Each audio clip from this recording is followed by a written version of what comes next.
Hello everyone, it's Dianne at Minerva. I hope you're all doing really well this week. And today I'm going to be sharing with you a wonderful dress. So it's McCall's Costumes 7493. So as you can see, it's a period style dress. There's also the jacket or coat available. I will be making the jacket in another Sewalong video. So I'll show you both at the end together so you can get an idea what they look like. You may also be interested in that. So we're going to be making Dress C today. I'll pop the line drawing up on the screen so that you can see. So this particular dress, as you can see, it's floor length. It's got a short puff sleeve which goes into a band. It's fitted through the bodice and it closes at the back with a snap and button closure. So a lovely dress if you're going to be attending a period ball, maybe a dressmaker's ball, perfect for Christmas or New Year's or any event that would require a long evening style dress. So it will appeal to lots of people. So what we're going to be using today is a Minerva exclusive cotton poplin. This particular design is called William. I love this white and navy blue together. I think it's a really smart design. It looks really pretty. There are two other shades to choose from if you would like something a little different. So there's a really colourful one and also one which is a sort of dark, moody background with a mustard design of the flower in it. So have a look at those if white and blue are not your thing. They're all really pretty. We're going to wash and prepare that fabric before we get started. And then when we've done that, we're going to take a tape measure, check your sizing with the packet, and after that, we're ready to begin cutting our pattern pieces together. So let's get started. Here are the pattern pieces for our dress. So this is a skirt front for view C. So we're going to cut one piece. We're going to cut it on the fold and the fold line is here. Make a note of your markings. Here is the skirt back. This time we're going to cut two pieces. So the straight grain is this way in the direction of the line. Make a note of your markings and also these lines here for the fold line and the centre back and also the circles. Here we have your bodice front. You're going to cut one on the fold in fabric and one on the fold in lining. The fold line is here. Make a note of this dart, the notches and the circles. Here is the bodice side back for C. We're going to cut two in fabric and two in lining. Note your markings. The straight grain is this way. And here we have the bodice back for C. You're going to cut two in fabric and two in interfacing. Make a note of your markings and your lines here.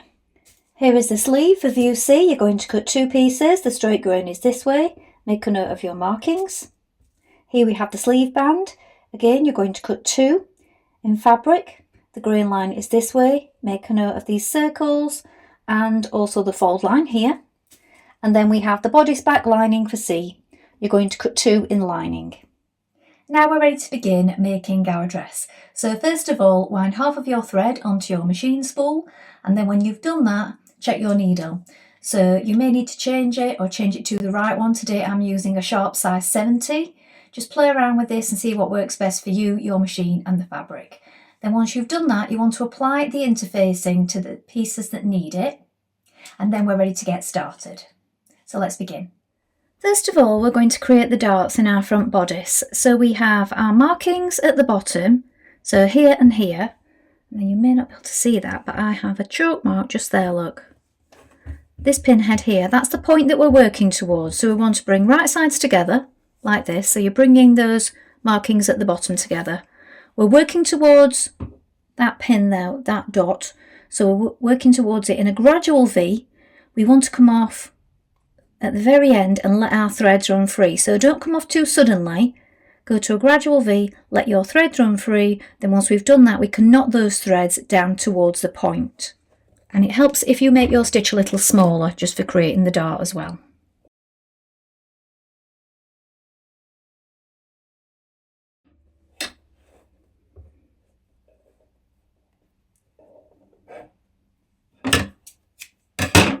Press that dart flat. Now while we're creating those darts, we'll do them on the lining piece as well. So take your lining piece and create the darts in the same way. So at this point we've pressed the darts on both towards the centre. Now you're going to take your back bodice piece and your side back bodice piece like this, place them right sides facing. We want to make sure that we line up the notches just there. So you want to pin the notches first, the top and bottom, and then you ease in the rest of that curve. Use as many pins as you need, and once you've done that, we're going to stitch that in place with a 1.5 centimetre seam allowance. Do this on both sides.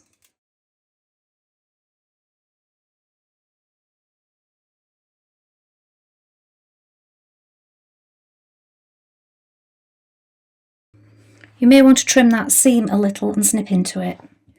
Now sew the side bodice pieces to the back bodice pieces on the lining in the same way that you just did your main fabric, making sure you use enough pins and that you line up the notches around that curve.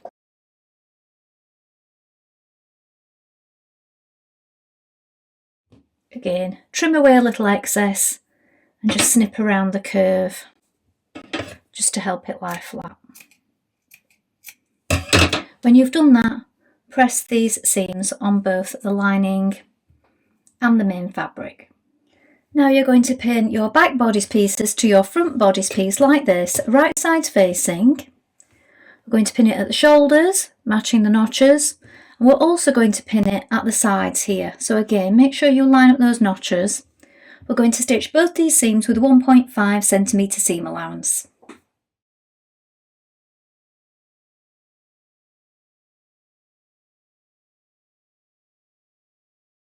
Now again, repeat those steps. So back bodice and front bodice pieces right sides facing. We are joining at the shoulder and the side seams with a 1.5 centimetre seam.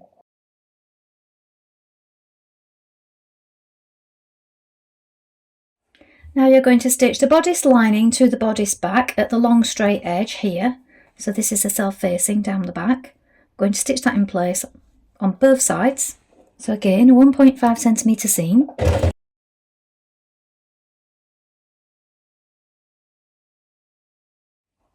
Now we're going to press that seam towards the lining.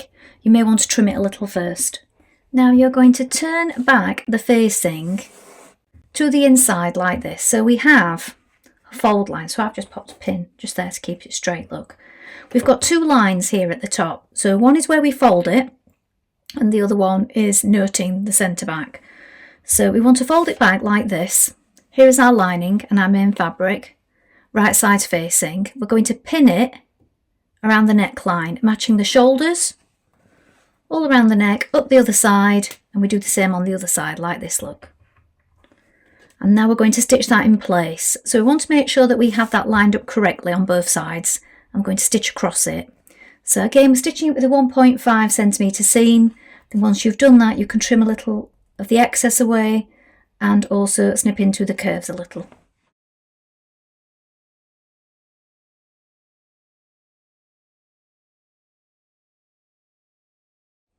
Now with the seam pressed towards the lining, we're going to understitch it around the neck as far as we can. So a couple of millimetres away from that seam line there.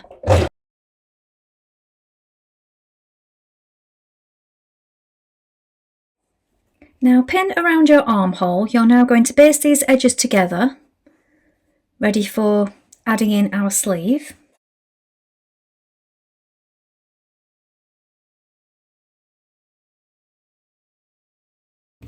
We're now going to do 2 rows of gathering stitches around the top of our sleeve, so between the markings. So we want to change to a long straight stitch and we want to do these a couple of millimetres apart. So this is to gather in the top of the sleeve, and then we're also going to do it between the markings on the bottom sleeve. So I've got markings each side, look, on the bottom of my sleeve. We're going to do 2 rows there as well.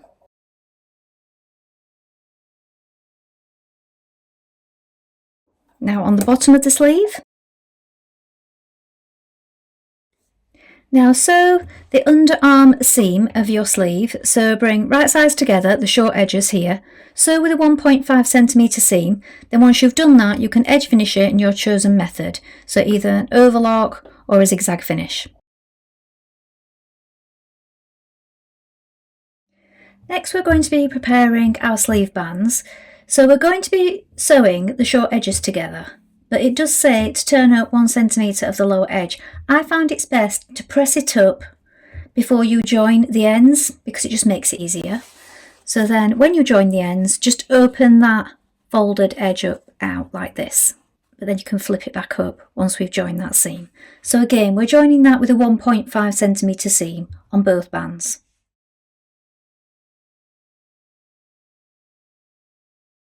Now we're pinning our band to the bottom of our sleeve. So here is my sleeve the right way around. Here is the band inside out. We've lined up the underarm seams here. We've lined up the marking, so you have a small circle here and here. That lines up with the start of your gathering stitches. Pull on those gathering stitches and pin it all the way around like this. Then once you've done that, we're going to stitch that in place. We're going to do this on both sleeves. Now once you've gathered into that band at the bottom, flip it up so the turned under edge is on the inside look and it's hiding that seam. Pin it all the way around, and now you can slip stitch the band to the seam here. Alternatively, pin it and you could stitch in the ditch from the right side. Now we're going to add in our sleeves. So take your bodice like this. You want it the wrong way around, your sleeve the right way around. We're going to place it inside the armhole, so right sides are facing. We're going to line up the underarm seam, and then we're going to line up our notches. So we have 1 at the front and 2 at the back here, so they should match. If they don't match, just pick up the other sleeve. You've just got the wrong one, that's all. And then we want to take the top of our sleeve and line it up at the top. Here's my shoulder point. Just pop 1 pin in for now because we're going to be pulling on our gathering stitches to gather that fullness into the armhole. So we want to pull on those now. We want to make sure that our gathers are even. Line up your other markings. Now evenly distribute those gathers and with the fullness mainly around the top and shoulder, and then we're going to stitch it in place with a 1.5 centimetre seam allowance.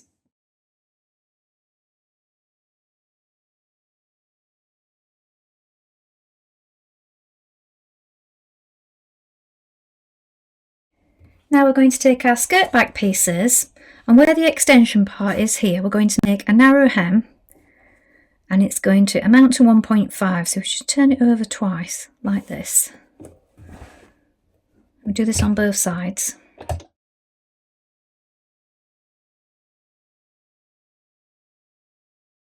Now turn the left back extension back to the inside along the fold line like this and give it a press. Now open out that left side that you've just pressed. Lay both back pieces on top of each other like this. We're going to stitch from the large circle all the way down the centre back, stitching that seam in place. Then once we've done this, we can overlock it or edge finish it.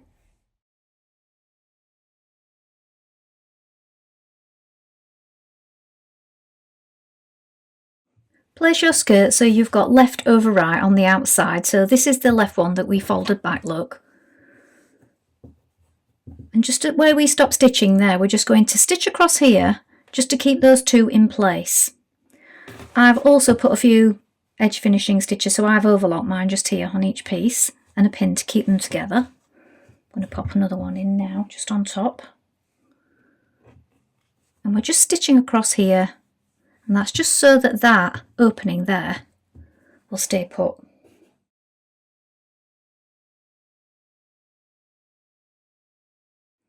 Now ease stitch the upper edge of your front skirt panel. Now with right sides facing, we're going to stitch our front skirt panel to our back skirt panel at the side seams, making sure we line up the markings down the side. Stitch this with a 1.5 centimetre seam allowance and then edge finish in your chosen method. Now we're going to open out our bodice and pin the dress, or the skirt part of the dress, to it. So we want to make sure that the lining look is running free at this point. We're lining up the side seams here, the centre front point, and this side here. Once you have that all pinned in place, we're going to stitch that, but remember to leave that loose because we're going to turn that under in a moment and that will be hand stitched to it.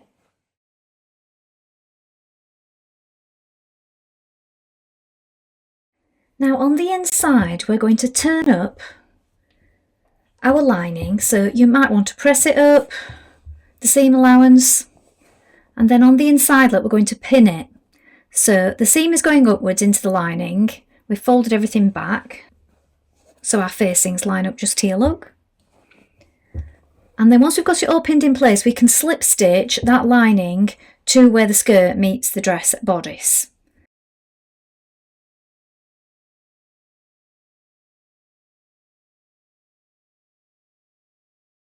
Now hem the bottom of your dress with a narrow hem. Now you may want to try it on first and see where it comes to on you. So for a narrow hem, we're just doing a double fold like this. So 1 centimetre and then 1 centimetre again.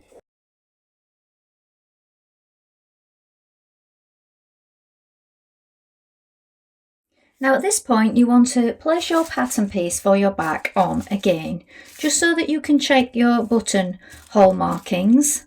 So place it on, allow the seam allowance at the top of course, and just mark those points there with chalk.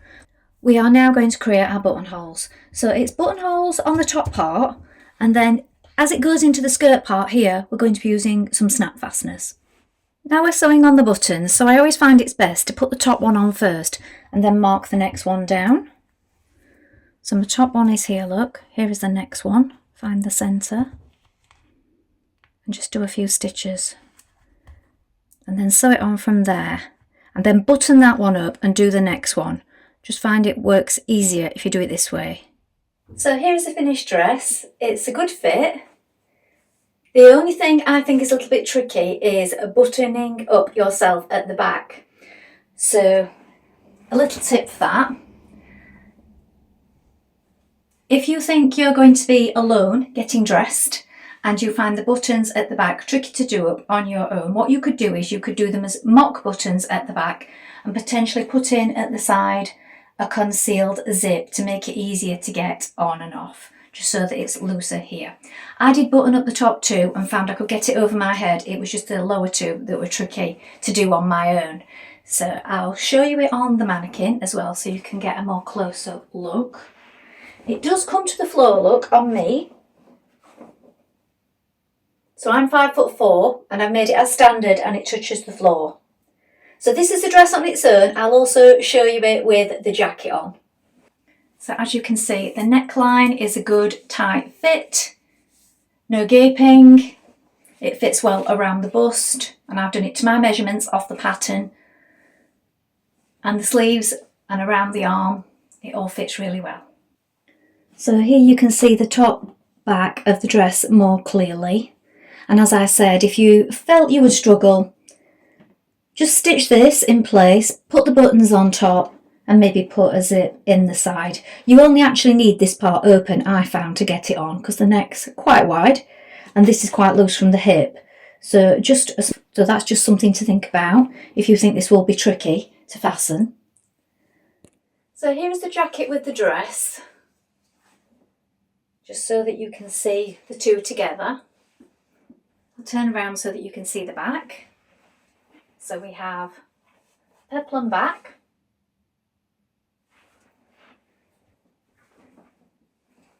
Well, I hope you've enjoyed sewing along with me. So please do let us know if you've made this item, if you've made this garment for a special occasion or a ball. We would love to see your photographs, so remember to include them with your comments. You can get 10% off all your orders for a whole year if you take a look at the Minerva Craft Club, so do check that out. And also create a free account with us. It's a wonderful way to gain some inspiration for your next make, and it's really good fun, and it's all completely free.